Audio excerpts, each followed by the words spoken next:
Salut les amis, j'espère que vous allez bien, de partout où vous me suivez. Je vous souhaite un bon début de week-end avec le Seigneur. Tout simplement ce matin, je voulais parler de la présence de Dieu. La présence de Dieu. Je veux vous dire tout simplement, ne quittez pas la présence de Dieu. Importe ce que vous vivez, importe ce qui vous tracasse, importe ce qui vous tourmente, restez dans la présence du Seigneur. Jésus en partant, il a dit à ses disciples, je m'en vais. Il a dit, attendez là, attendez à Jérusalem. Des fois aujourd'hui, nous sommes pressés de sortir de la présence de Dieu. Nous sommes pressés d'aller loin de Dieu alors que nous n'avons même pas reçu instruction de sa part. Et cela, c'est triste. Ce qui va changer votre vie, comme je le disais cette semaine à la radio, you just need to hear one instruction. Juste une seule instruction de la part du Seigneur changera votre vie, déterminera tout ce qui suivra par la suite. Vous n'avez pas besoin de faire mille et une choses à la fois, mais vous avez juste besoin d'entreprendre une seule chose qui va exploser. Vous connaissez l'histoire de Moïse dans Exode 3 et 4. Moïse étant allé dans la présence de Dieu, Dieu lui a donné un bâton.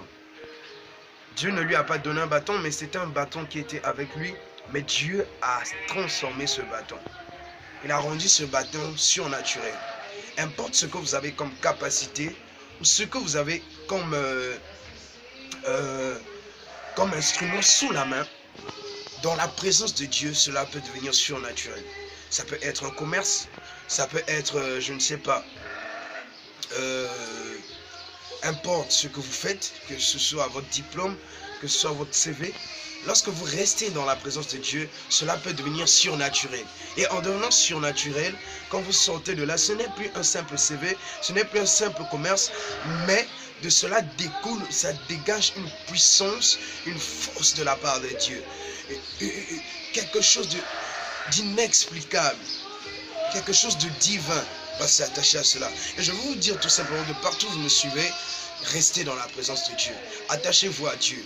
Vous lirez, je crois, dans le livre de... Qu'est-ce que c'est? Ça doit être, je crois, dans Jean 2, si je ne me trompe pas. Ou encore dans l'un de ses livres. On parle de la femme Anne. On a dit que cette femme fait jusqu'à 84 ans, jeûnant et priant, restant dans le temple.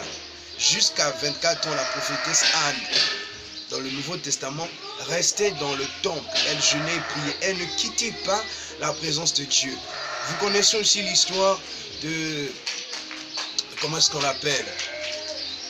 De cet homme à qui Dieu a dit, tu ne mourras pas tant que tu n'auras pas vu le Messie Siméon.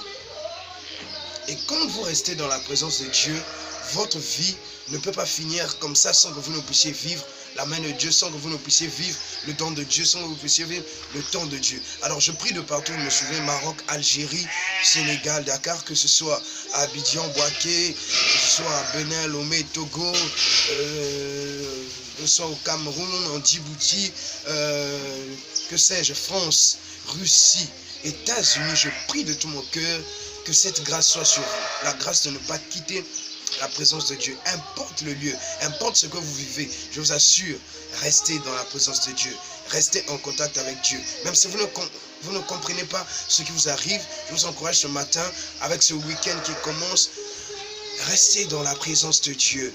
On se retrouve très bientôt pour un Morning Motivation avec Neshama. God bless you. Je vous aime très fort. Partagez la vidéo et je vous prie de vous abonner à notre chaîne YouTube qui est C'est Neshama. God bless you. I love you. On se retrouve très bientôt. Votre frère qui vous aime.